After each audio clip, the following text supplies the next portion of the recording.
Good evening, listeners to This Week in Interview and TDN Radio. Welcome to this week's episode of This Week in Interview with your host and guide, Anthony Drago. It's a pleasure to be with you tonight, even though it's under very somber circumstances. Tonight's program, dedicating it to say farewell to a young man from Dominica, Mr. Ronald Astaphan, who made his transition yesterday, unexpectedly for most of us. And so a lot of you I know are reeling from the news. But let me say a very good evening to you, my regular listeners. Thank you for coming back every Wednesday to spend an hour or so with me on This Week in Interview. If tonight is the first time that you are hearing This Week in Interview, welcome to you.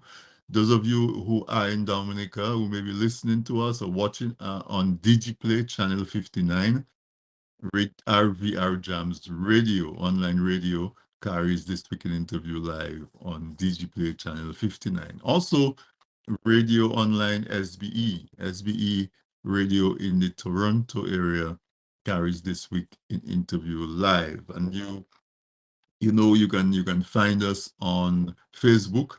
We have our Facebook page, This Week in Interview. We have TDN Radio Facebook page, also Instagram and some of the other media places. If that's where you're looking at us tonight and you haven't done so, I encourage you to subscribe and hit the notification bell, leave a comment, leave some feedback. Just help us to continue to grow our audience, because on This Week in Interview, we always try to bring you information that is a little packaged differently from what you get in other places. And so the more people that join us is the more impact the information that we bring will have, because our objective is to start a movement. And so, as I said tonight, I am going to focus on Mr. Ronald Astaphan. On June 19th, 2019, Ronald was my guest on this program, This Week in Interview. Um, Ronald Astaphan is not somebody that I have met in person.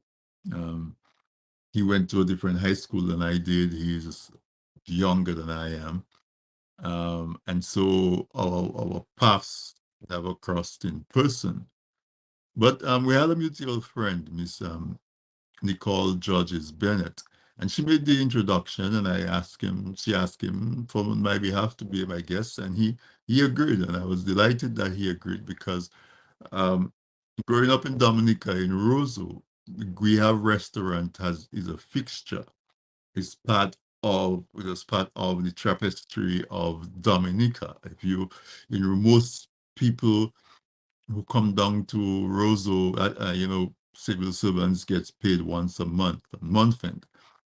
Most of them have treat themselves to a meal, breakfast or some lunch at GUIYAVE restaurant when that happened when we were growing up.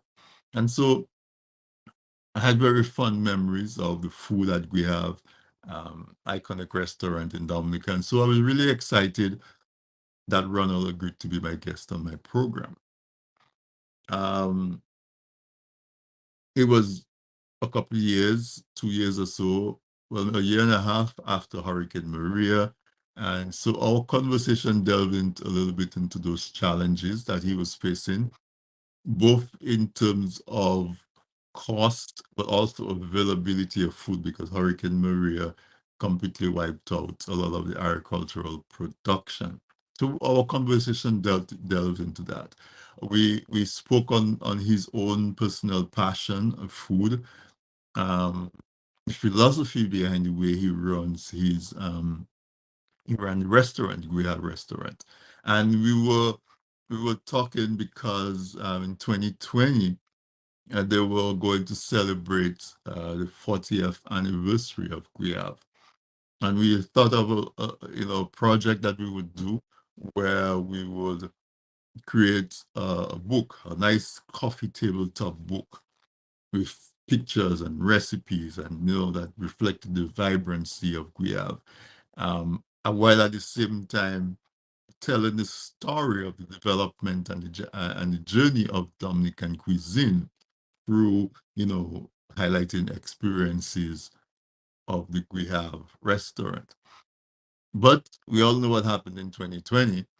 COVID happened, and COVID shut everything down and postponed plans and changed plans and so on. And so that project was shelved for a minute. And then by the time we got it back together, we have closed. So Ronald and I, we kept in touch. Even though we had never met in person, we kept in touch. We would say, exchange greetings and pleasantries every so often.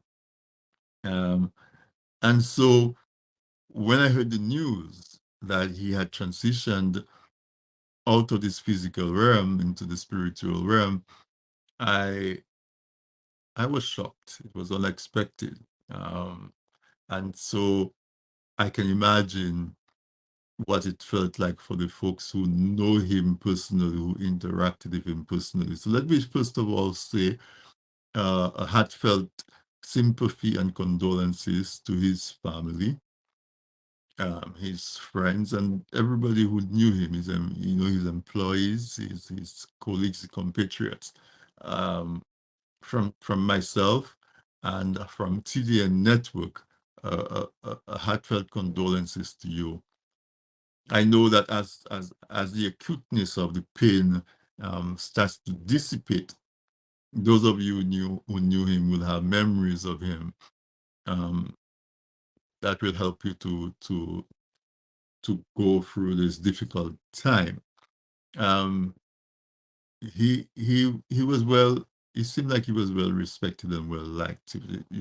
What seemed to be a very spontaneous outpouring of grief, of mourning, of disbelief at the news of his passing. And I usually say that as the host of This Week in Interview, I get to talk to folks that I wouldn't normally talk to, because folks are busy, they go about their lives, I go about my life, and you don't normally get to interact with people. But as the host of This Week in Interview, I get to speak to quite a few people. I get to learn a lot. And unfortunately, sometimes the conversations that I have with those folks are one of the records of their lives, because they transition soon after that. Come to mind is Jerry George of St. Vincent, who transitioned. Just this year, we had Ken Richards. I also had a conversation with Ken Richards. And Jamaican journalist Beverly Sinclair also transitioned. And now Ronald. And so, I find it a privilege to have that conversation with them, where they open up and shared their expertise and their knowledge with people. It also is a really somber position to be in. And so, as I was saying, is that in June of 2019, it's pre-COVID, I had this conversation with Ronald, and I learned so much. But one of the things that struck me was his high regard for Dominican cuisine. And he was a very qualified person in that field, not only as a restaurant owner, but somebody who was trained in the culinary arts. And so his judgment was also, from a technical point of view. And as you listen to the conversation, you will see what I'm talking about. He didn't take Dominican cuisine for granted. He held it in high esteem. He compared it to the food on any of the islands in the Caribbean. And he said, as a matter of fact, he thinks only Trinidad would probably be slightly ahead of Dominica in terms of depth and variety and flavor of the food. So I hope I'm not going to take too much time, because the conversation with Ronald took an hour. I'm going to let you listen to the conversation that we had. And I will come back in somewhere around the middle of it, so we can just touch a little bit and then at the end. But I think in his own words and his expressions, you will find a fitting tribute. So let's listen to Ronald and myself as we conversed in 2019.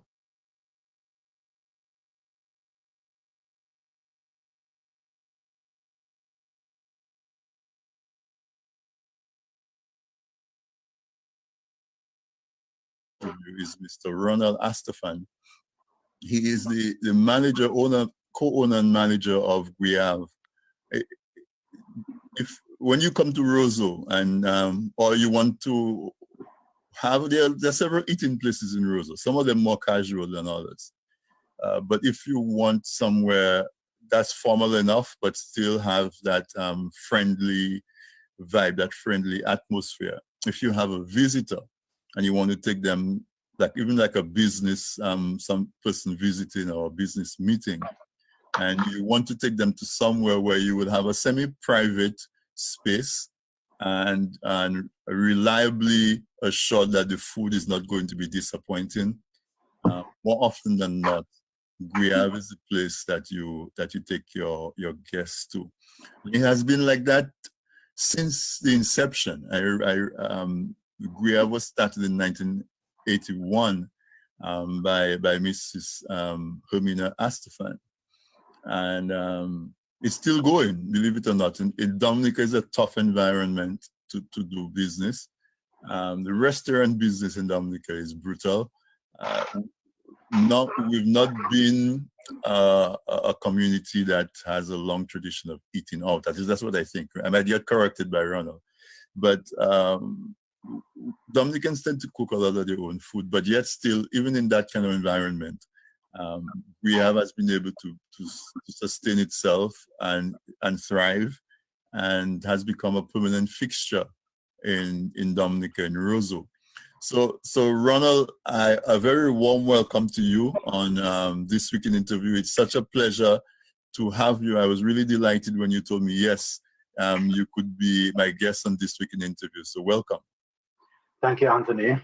Good evening to you and good evening to your listeners, and especially the customers of GUIYAVE and the Dominican populace. It's a pleasure to be here tonight with you to discuss the Dominican cuisine and GUIYAVE's role in promoting Dominican cuisine. Yes, and so I always like to let my guests introduce themselves and to give a background of themselves in general, but also in relation to the topic. And so I'm going to let you take a few minutes to introduce yourself to our guests. We have most of our guests are Dominicans. Some of them living on island. I think the majority of them living out of Dominica in Europe, North America. But we also have a strong following from like Grenada, St. Vincent, Trinidad, and all over. We even have some people that live in Asia that tune in every week. I'm just saying that so you understand that it's not just a Dominican audience. But take a few minutes, just tell us who you are, give us your background in the restaurant business, and so that people understand your authority in the field. Hi, my name is Ronald Astaphan, as you mentioned. I'm the second son of Hugo and Hermina Astaphan. My mom, Hermina Astaphan, founded GUIYAVE 28 years ago, 1981, July 1981. And she ran it by herself for a very long time until I joined her in 1989, October 1989, after I did a 2-year course in Cyprus at the Culinary Institute in Cyprus. So I do have some formal training in culinary arts, which included food costing, enology, which is the making of wine, the studying of wine, sanitary conditions. We did a little of everything. Pastry, main dishes. We did theoretical classes, we did practical classes, and we also had to be attached to a restaurant or a hotel during a period of that course. It was a very interesting experience. And living in Dominica at 17 years old, I was mommy's little boy. I knew I wanted to join mommy at the restaurant because honestly, I couldn't make up my mind what else I wanted to do. And I just wanted out of school. And I used to enjoy being at the restaurant with her during the summer vacations and so forth. And I think what made me make up my mind was one night when she was open at night. I was there helping, and I ended up serving a group of people, a family actually. And the lady was so happy that she gave me $100 tip. I thought, okay, this is where I belong.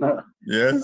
So I did that course. I came back here, and with my help, my mom had already been in the business for a period of time, and so we formed a mother-son duo team.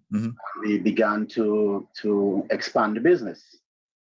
She came up with the idea to open the patisserie. She runs a wide range of local pastries, snacks, low-cost lunches, beverages, and stuff like that. While she did that, I started to focus on catering. And as the time grew on, we built up on that. And whilst the team was really good, or is really good, because she was normally at the at the restaurant, ensuring that the quality of the food that we offer our guests is up to mark, as local as it can possibly get, as enticing to the eye, because you eat with your eyes first before your tongue and your mouth. And I would be at the venue ensuring that the setup and the experience for the client will complement the food that we serve. So it's been interesting, to say the least, over the years. Many ups and downs. I know when normally when we have an idea of a guest, there's a few people that I bounce the idea off, or they will ask me, "Who's your guest this week?" There is a program that we do on a Friday morning. Sam does that on a Friday morning, and I usually call in for the last half hour of the show from Friday, 10 a.m. to 12 noon. And when I said that my guest was going to be you and from GUIYAVE restaurant, without fail, GUIYAVE. Oh, I remember GUIYAVE. I when we used to go to Roseau, that's one thing I used to look forward to, going to GUIYAVE. It's almost a reaction. I don't know. When we were growing up, we used to go to warehouse on a Saturday. So there's so many of us that has that kind of reaction when somebody says, "How's this go?" Is that I got that same kind of response from the audience, from my listeners, when I said I was going to have you on, and we were going to talk about GUIYAVE. It just brought back a whole lot of memories to people. And even your name GUIYAVE is for those that don't know, is the Creole for fruit guava, and in itself it suggests organically Dominican, organically local. So what does it mean to you, and how much effort do you put into trying to be authentically Dominican in your recipes and your cuisine? Well, first, let me thank Nicole Georges for hooking us up together. Yes, she's a big fan of GUIYAVE. And many people don't know that Alvin Booley is the one who designed the Dominica flag. Yes. And he also named GUIYAVE, and he also did the logo for GUIYAVE. This beautiful logo, yes. Yes, so he also did that. Even before I joined the team, my mother would insist that everything be as fresh as possible. So it has always been part of our mantra, or our theory, to keep stuff as local as possible. We try to take stuff and give it an international twist, right? A lot of people come here and they want to see sliced provisions on the menu every day, which can get pretty boring for visitors or regular eaters. So we would take all the ground provisions and we would do different things with them. Right. So it's just a matter of exploring what we can do with what we have. And there's so much we can do. Right.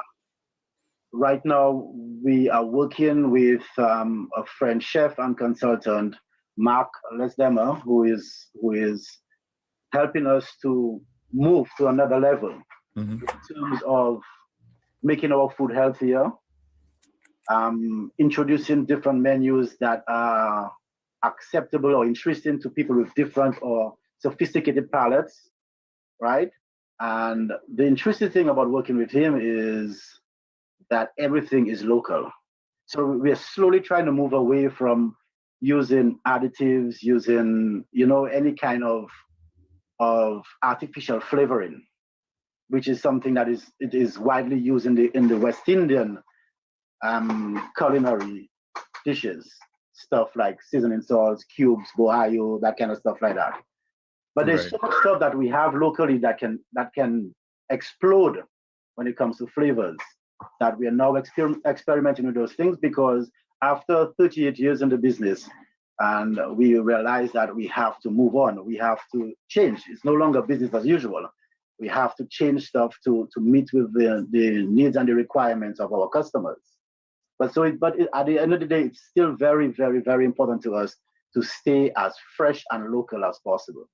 It's interesting that you say that, a lot of West Indian cooking has some of these processed seasoning, cube, bouillon, bohayo, and all of that.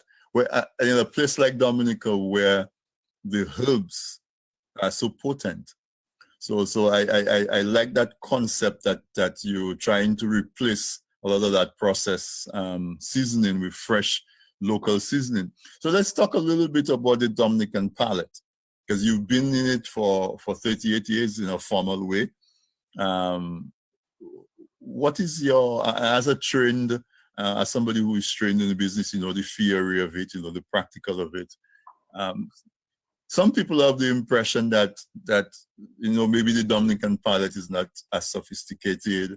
Maybe it's difficult to define. Maybe it's limited. It's narrow.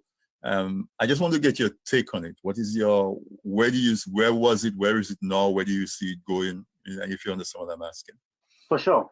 Before I get into that, let me just stress that in spite of the additives or the thing, we do use a lot of local seasonings.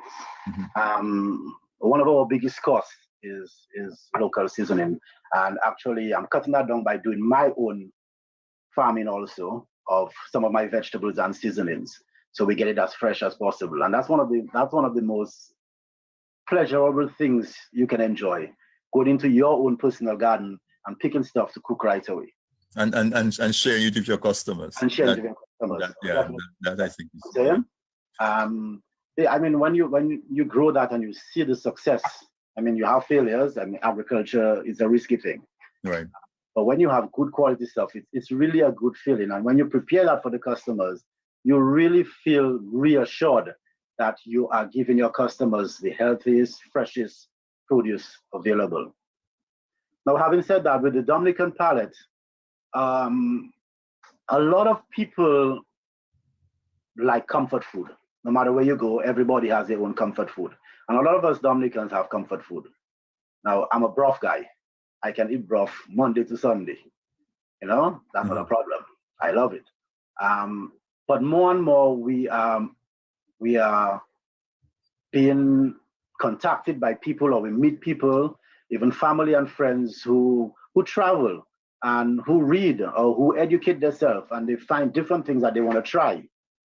And they're very interested in trying new items, new things that may not be widely available in Dominica, or maybe still considered delicacies in Dominica.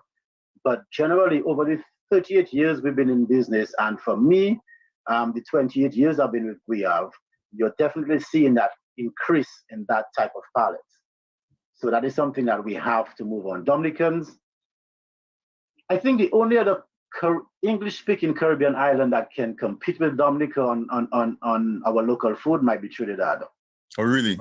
Is that? Yeah. I personally, that's my view. I don't think there's any other Caribbean island that can touch Dominica on the authenticity, the explosion of flavors, the naturalness of our food, right? St. Lucia might be a little close. St. Lucia is like our sister, but there's still a lot of difference. Right. From a lot of St. Lucians that I meet, they don't have smoked meats in St. Lucia. That's one of the things that's really crazy to me, you know? Oh, really? When St. Lucians come to Dominican, they come to GUIYAVE and have a broth, they go wild, you know? So yeah, my experience with Grenadians as well, they do a lot of dried. They do more dried fish, like sun-dried fish than smoked. Yeah. Right. Yeah, but I mean, not just the smoke, but just the whole concept of that water, seasoned water with all that flavor and so on, and the notion that it's good for the waist, you know. So solutions like Campari because of that. But they definitely love the ground provisions, you know, and the way we do a broth. They have the broth, but it's different. But in a nutshell, I think Dominica is the leading place in the English-speaking Caribbean for food. Wow, I didn't think of it that way, but that's we've proven that, you know. Yeah. Now you mentioned before that when you mentioned that GUIYAVE was, or I representing GUIYAVE was going to be your guest, that you got a very good response, and that is one thing we get from our returning Dominicans, that their main comment is that they are guaranteed consistency. They know that when they come to GUIYAVE, that they can definitely know what they're going to get. You know, like everybody else, sometimes we surpass that and sometimes we not reach that. We're humans, you know, but we work very hard with our team, and we have a very hard-working team. You know, I have 2 staff members who are with us even before I joined. They're with us for over 2 years. You know, we have about 3 or 4 staff members with us for over 10 years, and another 3 or 4 with over 5 years. So we have a good base, we have a good team. And even if I might be the face of GUIYAVE, being always out there, my mom, Ronald Astaphan, plays a very important role in the quality of the food. And it all boils down to the team. Both of us, I can't do it on my own, she can't do it on her own, we can't do it together on our own. We can only do it together with our team. And we do have a pretty good team. Yeah. So let me take a pause. Listeners, if you joined us late, my guest tonight on This Week in Interview is Mr. Ronald Astaphan. Ronald, along with his mother, Hermina, the owners, operators of the GUIYAVE restaurant. And I did neglect to say at the top of the show that we are carrying this interview live on our Facebook page as well. So if you want to see us while we do, you can go to This Week in Interview Facebook page. I think Ronald also has it shared on his page as well. So I am happy that you spoke about the role that your team plays in the business. Because one of the criticisms that we hear the most about Dominican businesses is customer service. And I don't ever remember getting bad customer service at GUIYAVE. And it's obvious that it's not my unique experience, just from the fact that people keep coming back. So I don't want to ask how do you do it, but let's talk about that a little bit, because everybody thinks that is a challenge in doing business in Dominica. Where do you get good workers from, reliable workers that's going to make your customers feel welcome, like you appreciate their business. And you guys have been able to do it for this long. And like you say, you have staff who is with you. So who cracks the whip if that's the case? Or but let's just talk about the whole management of business. It depends on which staff member you ask as to who cracks the whip. You know, definitely human resource in Dominica is a major issue. Customer service in Dominica is a major issue. We feel at GUIYAVE that we are trying our best, but we still have a long way to go. There's still a lot of improving to do.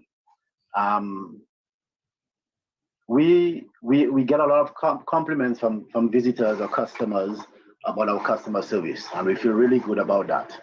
And that sinks down to my core staff, right? That have been there with us for years. They may not be able to carry plates all the way up their arms, but they give you that come home feeling. Right. You know, which is what really the Caribbean is about. That's what we're trying to portray, to make you feel at home, make you feel comfortable, right? And it is definitely a challenge in terms of what I noticed a lot in Dominica. Just yesterday, I was talking to somebody about that with my barbers, that once you start coming to a place regularly, the staff tend to get too comfortable with you. Right. And they kind of forget that you, at the end of the day, you're a customer, you know? Excuse me. So that is one of the things that I try to remind my staff, that no matter how often a customer comes in, it's nice that we know their name and everything. You feel, even when I go somewhere, once the person or the staff knows my name, I feel special because I know they know me and they more than likely know what I like. Right. And so, but I have to keep reminding myself and my staff that we have to keep striving for better. We have to be cognizant of not getting too comfortable with the customers in do of crossing that line. You know, sometimes I've been to businesses where a customer is in and they have a very good relationship with the staff, and the conversation going on there is not appropriate for somebody who's not used to that environment or right. the business. So I try to remind my staff of that. You know, definitely that is something that you work on 24/7. You can't stop. So do you have like a formal orientation or regular training, or is it just as you go along you train your staff? Most of the time is as we go along, we train our staff. When we can, we do provide training, but most of the time we find it's more important and it's more advantageous to do on-the-job training.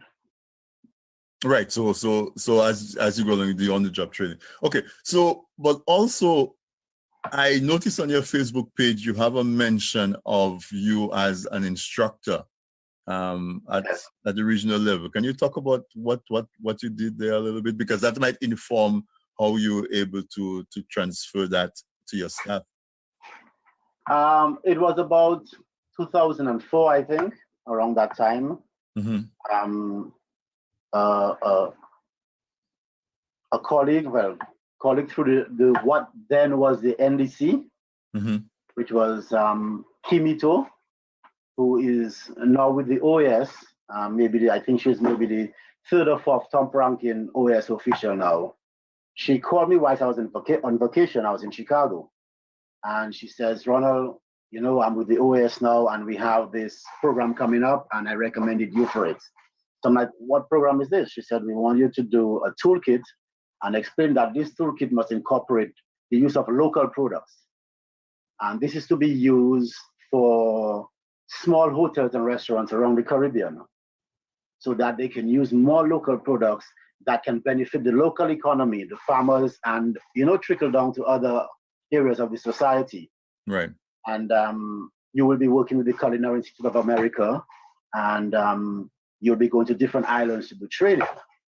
At first, I'm like, "Okay, well, Kim, I know my stuff, but I'm not sure if I can do this." She's like, "Ronald, you know what? I'm not taking no for an answer. You know, all I'm telling you, I need to get your resume by that time, and we're gonna move from then." And she just basically hung up and says, "I don't have a choice." You know what I mean? So at that time, I did more theory. My mom was the one really doing all the practicals.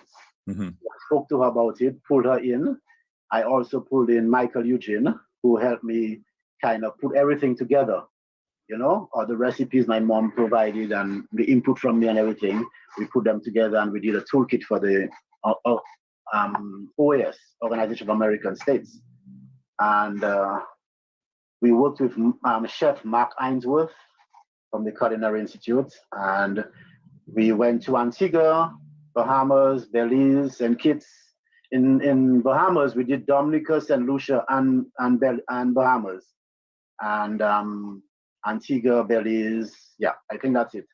So that was really interesting, to have to put all these menus together and to ensure that they were really local and everything like that. It was a huge success. They were very happy with it. I built up a good relationship with the chef from Culinary Institute of America, and that gave me the kind of confidence to push further, for our catering and just basically educating people about Dominica and food and what we can do with what we have and not rely on imported stuff. So that puts into light even more when you say that you think the only other English-speaking Caribbean island that competes with Dominica in terms of food, the cuisine is Trinidad, because you've actually, from that point of view, experienced quite a few of the other islands. So let's talk about Dominica food, the vibrancy. What's your favorite dish to prepare, if there is one? Which ones get the best response from your customers, which are the most requested? Let's just talk about Dominican food. Let us say that there's a group coming to Dominica, and we want to talk to them about when they get to Dominica, what they can expect in terms of Dominican food and describing our recipes and stuff like that. Dominica has so much to offer. The spectrum is so wide. There's so much to offer. In terms of Dominica is known a lot for one pots. Mm-hmm. Even if curry may not be our tradition, but I think we do one of the best curry goats. I know a Guyanese lady who, Guyanese call it goat curry. Mm-hmm. And she thinks GUIYAVE does one of the best goat curries she's ever had. And that comes from a Guyanese Guyanese are known for their curries. Mm-hmm. Also. Our fresh fish, because of our setup in Dominica, almost every village or every other village has a fishing community. So fresh fish is a must. It is a very, very rare occasion where we have to use imported fish. Right? So stuff like that. But GUIYAVE, I think one of our most popular dishes, which is not a regular, is crabapes. Right? I remember GUIYAVE. Yes. People go wild over that, and I might have to admit that I probably eat GUIYAVE's profit on that too. I can't just eat one. Right. Yeah, GUIYAVE is known for their crabapes. That's right. Mm-hmm. I've had people who are allergic to shellfish come in here and work with medication just so they can have their crabapes. Mm-hmm. And so our callaloo soups, our pumpkin soups, all the different types of soup. Saturdays at GUIYAVE is one pot. So we feature rotis, pilau, sauce, black pudding, broth, which will be fish or smoked pork, so you can get a mixture of both. Now we do our broth separate, right? So that there's no mixture with pork and fish, that kind of stuff like that. So if you have vegetarians and stuff like that, it is all safe, Right. And our vegetables are done separately, so then you get that vibrant color when it comes to presentation in your broth. We'll do our bullfoot soup, red bean soup with pigtail, goat water, and so on. Our local, like stewed chicken, curry chicken, barbecue chicken, anything of that sort. But we do a lot of stuff with the local products. Like my mom came up with this dish, whitey kubuli plantain. Now we know whitey kubuli means tall is a body. So basically we cut the plantain lengthwise, we pan fry it so it becomes pliable, we roll it, stuff it with spinach, top it with cheese and bake it. Right? So that is a very popular that sounds, yeah.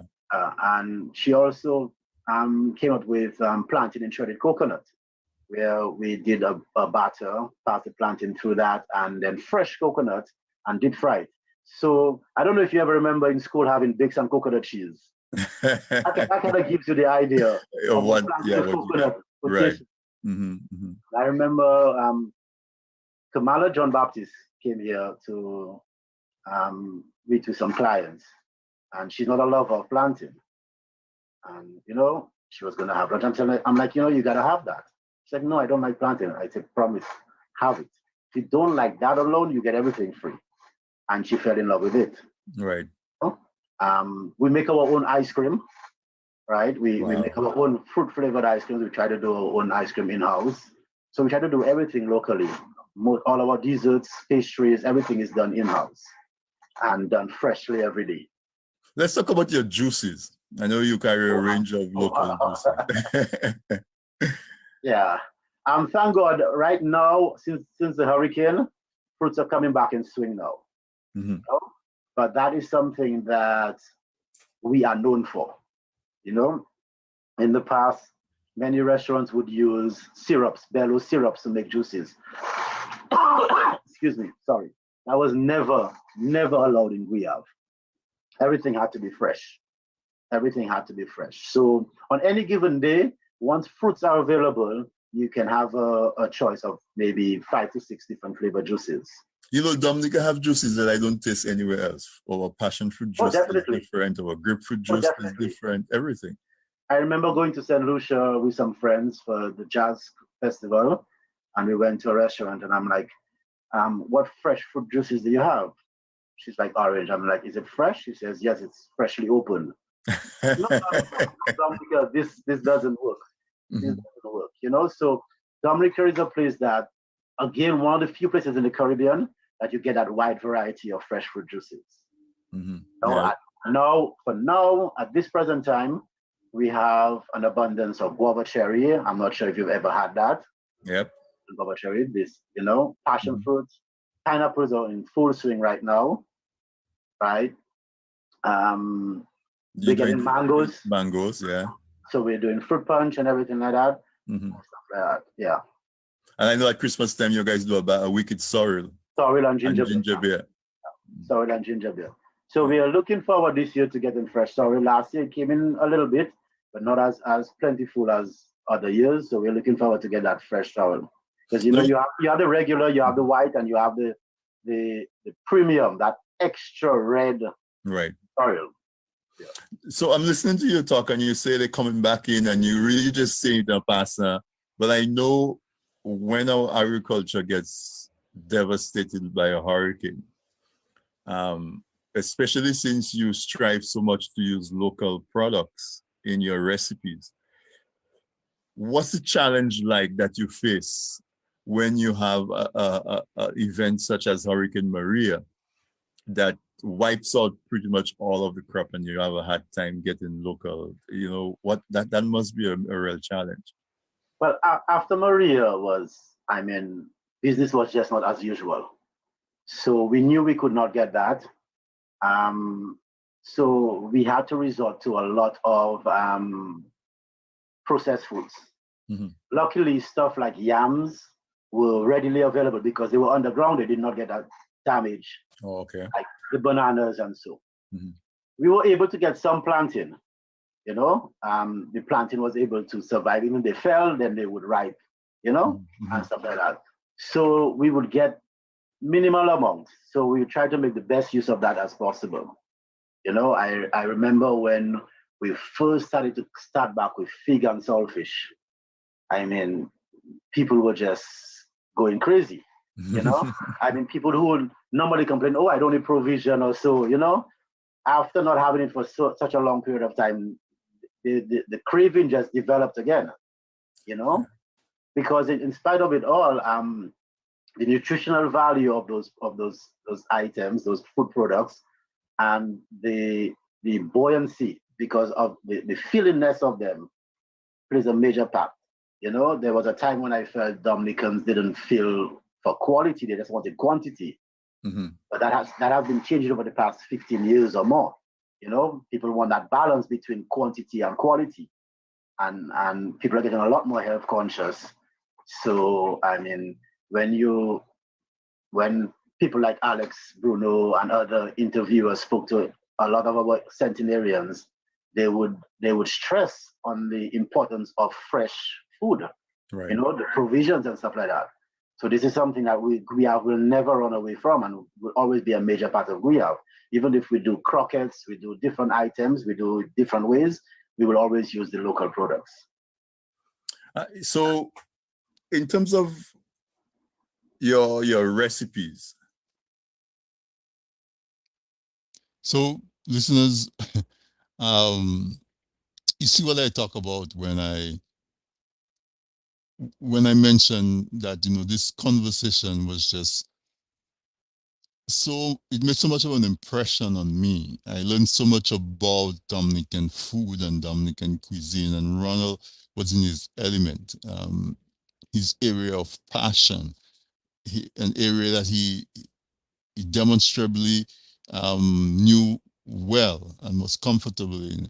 And it's such a shame watching that interview and then knowing that a few years later, GUIYAVE would no longer be with us, go out of business. And when we heard of the closing of GUIYAVE, it almost felt similar to the news of the passing of Ronald, because it has become such a part of what it is to be Dominican. And one of the things that we are lacking in Dominica is the formal organization of our cuisine. And folks like Ronald and establishments like we have. I know we have more. We usually have professional chefs at some of the restaurants like Fort Young Hotel and so on. But GUIYAVE was homegrown. When you go to GUIYAVE and you have a meal, it, it's similar to the meal that you would have at your home, you know. And so, do you agree that just watching him in a sense, so I hope it eases up a little bit the pain that you feel right now as you understand that this young man, and I'm saying young, I'm intrigued at how young both Ronald and myself look in that video. It was 4 years ago, and we looked like teenagers. COVID seemed to have done its share, all right? But no, but seriously though, he was so passionate and so um, just into that, and he says at 17 he went out to study and he came back. So that's pretty much all he knew, and I can imagine how he felt when he had to finally close his door and and say that he's out of business. So I don't know if we can bring up some of the comments. Or, there's a line across it. I cannot make it out too well. Sam, can you change the position a little bit? There's a yeah. The stimulus package was meant, and yeah, on the screen it's right on the line that we have there. Let me see if I can find it on Facebook. Bear with me. I just wanted to take some of the comments. But no, but folks are generally expressing their lament at the passing of Ronald, because he was such an icon in Dominica, such an icon in the food. And Marcelin was says the stimulus package disappeared again. I'm sorry. We'll just forget about the comments for tonight because they're not showing up clearly on the screen. But what I'm saying is that just watching that video, folks, we have to appreciate our people. We have to appreciate our Dominican-ness, okay? And we have to be able to record a lot of these proceeds and so on. All right. So let me not take too much of your time. You're watching an interview I did with Mr. Ronald Astaphan from GUIYAVE. I did it in 2019, pre-COVID. And after that, we went into COVID. That was in June 9, 2019. So 6 months later, we were on lockdown because of COVID. And so the a lot of the plans that they had, the celebration of that they were planning for GUIYAVE, the 40th celebration, that went under. So let's close the interview, and we will take it up from there. You are on This Week in Interview, and we're paying tribute to Mr. Ronald Astaphan by replaying this conversation that he and I had about his passion for food. Stay tuned for the remainder.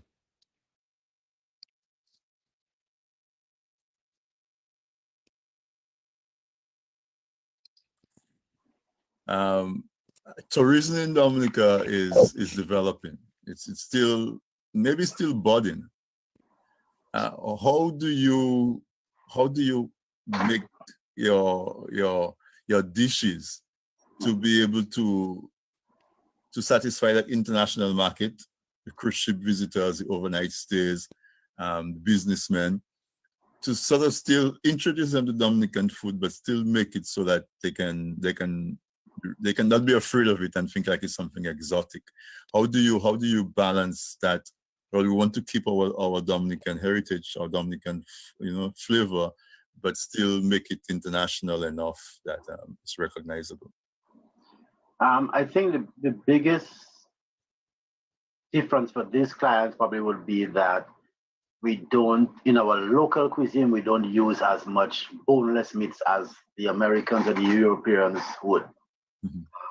Chicken breast is not a major thing here. Anybody who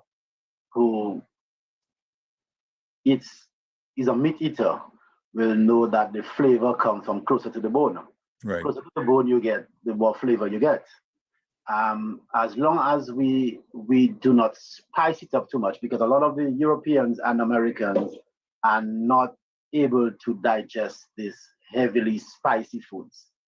So we have to find that balance that is acceptable for our locals and also for the visitors. Again, like we'll go back to when it comes to our carbs, our local produce like the dashin, yams, tanya, couscous, and so on, kush and so. We do different things, like we would mix kush with Irish potato, do rosettes, so that we can use that. You can do croquettes with dashin, yam, plantains, or even a mixture of all of them, different pies. We do puffs. Breadfruit puffs is one of our more popular dishes also. Even most people are used to the stuff like scallop potato, but then we do scallop breadfruit, we do scallop yam, we do scallop plantains. Wow. So all these things, when you have the cheese sauce incorporated with that, it makes it a lot more acceptable to the foreigner's palate. Right. Right. So just some of the items. There's so many other things that we could do with that. So it's a recipe that they're familiar with using local ingredients. So Right. It may not be as light. For instance, the normal culinary or a normal chef doing a puff would fold egg whites into whatever it is they're making the puff of. But for us, we don't do it as light as that because we know our locals want something a little more substantial, a little heavier, because a lot of our clients, a lot of our customers are always on the go. And they need something to sustain them for the day, But we still try to find that balance where it's not too heavy, right? That the foreigners can accept, but it's not too light that the Dominicans will be unhappy. Because no Dominican wants to get a puff with a air bubble, half of it in there. Right. Stuff like that. You do pastries as well. Yeah, we do a wide range of pastries. Let's talk about that aspect of your business. Even the pastry, the actual pastry itself was developed after years of trial and error and experimenting with my mom, until she got it the way she wanted it. And this is something that I don't think any other place in Dominica has the quality pastry that we have in terms of a local recipe. We do a wide range of pies, both small and large. Chicken, beef, fish, vegetable, spicy chicken. Mm-hmm. We do various quiche, spinach, bacon, tuna, sausage rolls, donuts, cakes. The cakes is my specialty. That's what I do. Okay. But now at GUIYAVE, I'm the one making the cakes, decorating the cakes, and everything like that. You know, we do pizza, we do bakes, party banana. You can't forget party banana. This is something that a lot of people come for. And I have a friend who lives and works in Martinique and comes over with students on a regular basis. And she would place an order way in advance for 50, 60 party banana because that is one of the cultural experiences that she wants the students to have, to taste what party banana is. You know? Nice. You know, I really like what you do.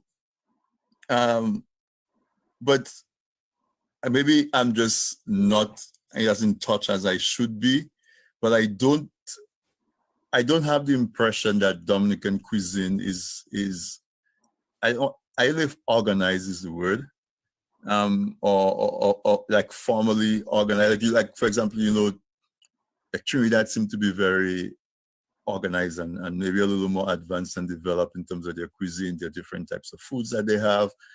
Maybe it's because they have international restaurants that are specifically Trinidad restaurants. You understand what I'm asking? So as somebody who is in the industry, how would you like to see Dominican cuisine? Like when people ask me, what is Dominica's dish? I have to cast in my mind, you know. Maybe it would be nice to go somewhere and see, you know, okay, I can point them to a website, or I point them to a cookbook or something. Is there a need for that to be a little more organized? And if there is, how would you go about it? Oh yes, definitely. I mean, first, we in the industry have to learn to work together more. Mm-hmm. For instance, GUIYAVE is probably definitely one of the largest catering establishments. We have catered for as much as 650 people for one event. Right. But we can only do that with the limited space and resources that we have by partnering with other food establishments. So that is something that we try to do as much as possible. And that allows us to be able to handle events back to back and very large events. So we do our research with the other food establishments. GUIYAVE can't provide food to the entire Dominican populace by themselves. So we are not going to ignore the others, you know, right. And we determine who can do what. And, you know, we ensure that the quality is at least of GUIYAVE standards or even higher than GUIYAVE standards. Right. Then we sample it, we take control of it, and then we can go on. There's definitely a lot of our people in that industry do not work together. I will tell you, one of the people that worked best with us over the years was a Jamaican chef, Fort Young had. You know, I mean, it got to a point where he was so comfortable with us and we were so comfortable with him that he would just walk into my kitchen and basically take whatever he needed in terms of equipment or utensils that he may have needed, you know? And he tried to push that a lot. And so, GUIYAVE will come out with a cookbook. That was actually going to be my next question. That was actually we will come out with a cookbook. Mm-hmm. We had a lot of plans in place for 40th anniversary, which will be in 2021. Mm-hmm. Obviously, a lot of that had to be put on the shelf because of the hurricane. For at least 6 months after the hurricane, our business practically quadrupled because we were one of the first establishments to reopen after the hurricane. Right. Luckily, we were not damaged by the hurricane severely, but we were damaged by the looters. But we were still able to get back on track quickly. I think it was about 3 weeks. Within 3 weeks, we were able to reopen. And so again, because of the hard work of my team, you know, they really push. 3 weeks after Hurricane Maria. Yeah, I think it was. Wow. Well, even if it's 4 weeks or 5 weeks, it's still an accomplishment. I think it was October 6th or something like that. We reopened. And we were actually able to have a good Creole day, you know. But even that time was difficult. Even if our sales quadrupled, we were not making money because it was a matter of just providing the service for the service Dominicans needed badly. Feeding the people, yeah. Feeding people. and the cost of everything had skyrocketed. And even if the unit price of something didn't skyrocket, to get it took forever, you know? Right. None of our suppliers were able to deliver. So we had to physically have staff go to each supplier and get stuff. Again, because of a good relationship with some friends from St. Lucia, we were able to get a boatload of stock in to really keep us going, you know? Because a lot of customers just wanted that, what they were used to, that comfort food, to make them feel that there was hope, you know? Yeah. Make them feel like, okay, well, this is something familiar from before the hurricane. I'm getting it again, so there is hope that we can move on to the next, we can get through to the next day, and then tomorrow we will fight to get to the next day. Yeah, just seeing GUIYAVE open for service in itself would have been like a beacon. Do you have special relationship with farmers? Like you have farmers who supply stuff to you regularly? Do you have that type of relationship? Yes, we do have some farmers. I live in Mero, in the heights of Mero. My home is used as an event venue for weddings, corporate parties, anything. Okay. Right? So we've done quite a few events up there. So I try to develop a relationship with the farmers in Mero, because a lot of those farmers from Salisbury, Mero, St. Joseph go up into Cahome, which is one of the most productive farming areas on the West Coast. Right? So we try to get as much of our produce from them as possible. We still support the vendors at the market. You know, every Wednesday and Friday, Saturday, we go to the market and see what's available. And so, but generally we try to get direct from farmers.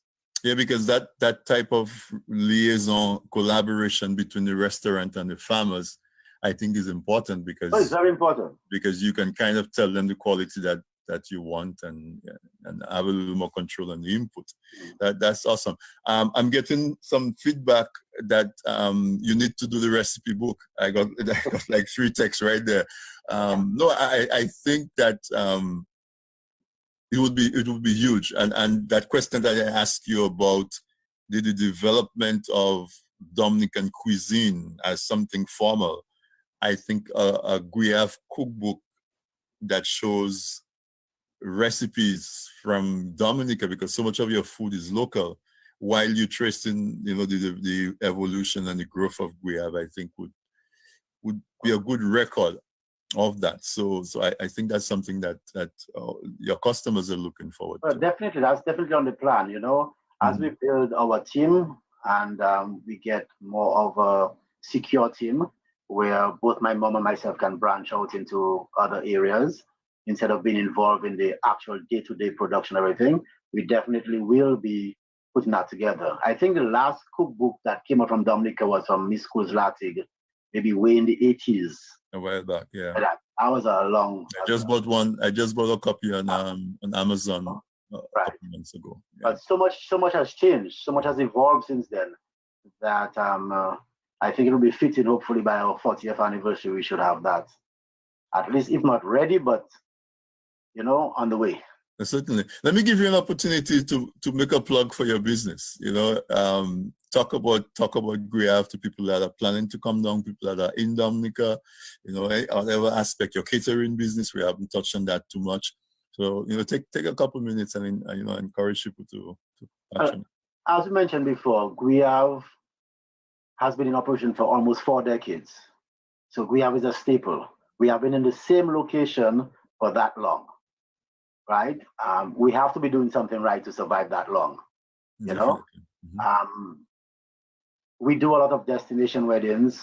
We customize each event to the client. So I sit personally with the client to determine their wants, their needs, whether there's any special dietary restrictions among themselves or their family or their guests, and so forth. When you visit Dominica, you're looking for somewhere where you're going to be guaranteed quality, consistency, GUIYAVE is definitely the place. GUIYAVE is the oldest serving restaurant in Roseau. And I have been told it might be the oldest family-owned restaurant in the Caribbean. That I cannot prove, that I cannot say for sure. But I have been told that by a few people. But definitely, GUIYAVE has survived everybody else. Those who've opened up after us with the aims of closing us down have downsized, and we are slowly expanding.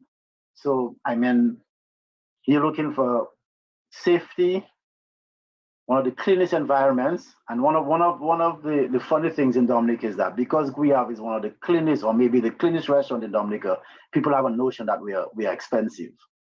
You know, or it kind of makes them sit back. But when we do our research, we are not more expensive than anywhere else. When you consider quality, service, cleanliness, hygiene, and nutritional value. So GUIYAVE is it for everybody.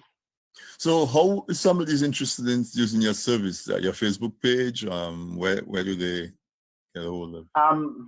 The Messiah Thomas, who contacted you earlier on today to organize all this, is our IT guy. I'm not much of an IT person, so he's slowly building up on our Facebook page and everything like that. Right. But to contact but you do have a Facebook page, huh? We do have a Facebook page, which he's managing right now. Yeah.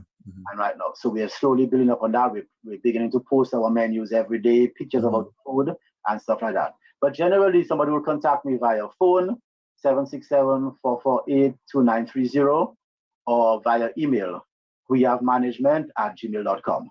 GUIYAVEmanagement@gmail. guiyavemanagement@gmail.com, and then we can begin the process of discussing what you'd like and ensuring that we meet your needs and that you have a wonderful event. The last question, one of the last questions I want to ask you is about meats. I know we spoke about chicken and so on, but do you get a lot of local meats, or some of your better quality meats imported? How do you manage their sourcing? The local meats we use are pork and beef. Okay. Get from specific suppliers. Right. I still think that some of our butchers need to do more training. That's my impression. To have that fresh smell, aroma from the fresh meats eradicated. I figure it's a matter of not being hung properly, the blood not being drained out properly. Actually, I'm just talking to this. I began a couple of weeks ago talking to this young guy who is in the local chicken industry, and I'm hoping to start at least once a week using local chicken instead of imported chicken. There is a disadvantage in terms of it's a lot more expensive. So it's a lot more expensive. Yes, it's a lot more expensive. Local chicken goes anywhere from $6, $7 a pound, whereas the imported chicken is like $3 a pound wholesale. It's like twice as on much. average, twice as much. So I've been trying to figure out how are we going to do this without increasing the prices. Right. Salaries not going up much in Dominica, although was it today? Yeah, today we implemented the salary increase for our staff here, and so Very on. good. Yeah. As an incentive, I mean, it's not like we can really afford it, but we need to let them know that we have their back and our staff, and that we're looking at long term. We're looking at long term, so we're gonna have to be able to cut back in certain areas and sacrifice in certain areas, but I need to keep my staff happy. Right. So going back to the meats, I want to try and start doing something with local chicken. Every Independence, Creole season, Carnival, we try our best to use that, but it's not something that is sustainable financially to use on a regular basis because of the cost, And because of the quality probably as well too, no? No, well, to be honest, the local chicken quality is pretty good. I remember as a child when my mother was telling me she's going to cook local chicken, I was running from the house because I know that was going to be rubber. But now the local chicken that you get is as tender as the imported. Okay, that's good. All the chemicals you can roast it, you can bake it, you can stuff it, you can fry it, you can do anything you can do with the imported chicken. Right? That's good to know. And you have that natural or that local non-chemical flavor. Right. The local chicken we get in Dominica is pretty good. So so the quality is good, right? The quality is good, definitely. Definitely. But in terms of beef and the Beef other and types of pork, meat, yes. on. Beef and pork we do get locally. I've tried goat a couple of times, but the aroma is just too strong. Right. GUIYAVE has some very particular customers, so they know what they want, and they demand quality, and they will not accept that. So we have to wait until we can get that again. So there's need for like a training for butchers. Oh, I definitely think so. Yeah, the different cuts of meat and all of that. And besides that, there needs to be some kind of concession from the government or from the authorities to make it competitive price-wise. Right. So the average person and the restaurants, the hotels would be able to afford to use them. You know, keep the currency circulating within the country. Right, right. I mean, as much as we promote it, we promote local, we promote healthy eating, whatever it is. If the price is not right, it's not going to kick off. Right. You know, it's not going to kick off. So, so with all of those challenges in mind, where do you see GUIYAVE 5-10 years from now? Maybe, you know. In spite of the challenges, I think GUIYAVE still has a bright future. We are thinking ahead. We are thinking out of the box. We are putting things in place. We are sacrificing now to widen our education, our knowledge, to change. Not change in terms of leaving what we are used to go into new stuff, but bettering what we already have and adding new stuff to that. You know, so I think in 5-10 years, GUIYAVE will still be as strong or even much stronger. You know, a couple of years ago we renovated our patisserie and made it more modern. You know, people felt that was a huge plus. You know, just a couple of months ago we were able to put back our flowers on the veranda. I'm sure you'd remember those flowers. Yes. Which people love because it's a kind of give them a sense of privacy. Yeah, and gives that ambience as well, almost like you're in a garden. You're almost sitting in a garden. Yeah. Right, you know what I mean? And right now we are looking into planting different herbs into those flower pots. Right. So you know that aroma can be passed on to the customers whilst they're eating. So on. So I think GUIYAVE has a definite bright future. It's going to be a lot of work. That's nothing new to us. 38 years we've been working hard. We've had a lot of ups and downs, like I've said, but we will get there. All right. So, Ronald, thank you so much. I wish you continued success, even greater success than you already have. Thank you. I would like you to come back, especially when you in your full-fledged celebration of your 40th year, or when you decide that you're doing that GUIYAVE cookbook. I welcome you to come back. And even without that, we do some stuff on TDN radio on This Week in Interview. I think that would, you know, there's a place for GUIYAVE in some of the things that we do. So my pleasure being here, and I would be willing to come back anytime. Yeah, and I enjoyed our conversation. I had a blast. I know, just like some of my guests texted me, now you have me hungry. You went a lot faster than I thought. But yeah, it's an hour for Dominican food. But we covered a lot. So, you know, good luck and all the best. And once again, thank you. My guests are texting me and telling me, you know, they're really looking forward to going to GUIYAVE next time they go back to Dominica. I appreciate that. I live in Brooklyn. Maybe we can do a GUIYAVE in Brooklyn. Who knows? Well, I have been asked. I have been asked to do it in St. Lucia, in Antigua, in New York.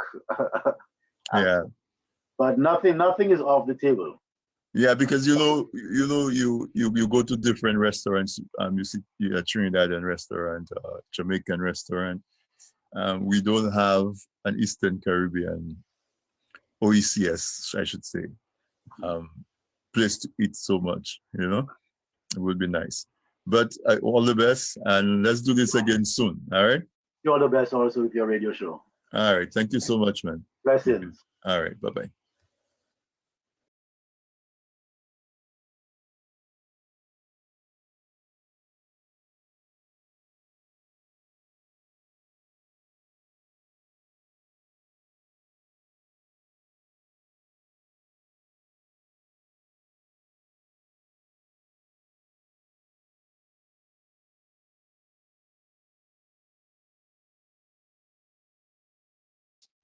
I hope.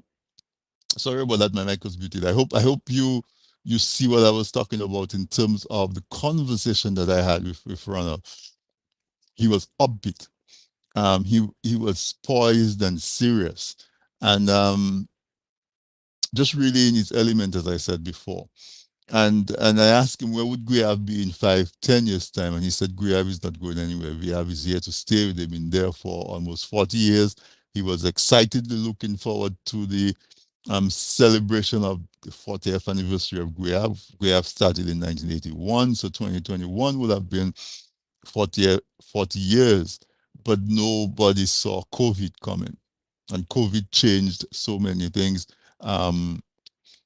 With the passage of Hurricane Maria knocking all the businesses in Dominica onto the back foot, and then that's 1-2 punch, COVID, really changed the fortunes of a lot of these businesses. And unfortunately, we have turned out to be not being able to survive that rocky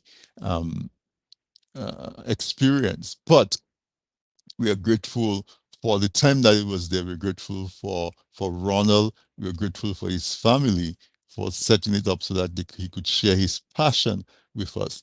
And if you have the wherewithal and you're a restaurateur, why can't we continue the legacy and have a GUIYAVE in Brooklyn or in Atlanta or in Houston, right? So listeners, um, we wish our friend bon voyage. After that conversation, I really felt as if he and I were friends, even if we never really met. We continued to keep in touch with each other and so on. And you know, they say may his soul rest in peace, but it's not even so much rest in peace. He's journeying the ancestors and he's on a different plane right now. So we wish him, Godspeed. To wherever he is next, going to show up. And for those of you who are mourning, we wish you comfort. Stay tuned, listeners, as time goes on, as we will definitely bring more information as we get it about Ronald and where his final respects and so on. I hope you, even if it was it's somber because of the circumstances, I hope you enjoyed the conversation. I hope you learned as much as I did at the time that we ran that interview. And good evening, everyone. Uh, just stay strong, and we'll see you again next week, Wednesday, for another episode of This Week in Interview. Good night.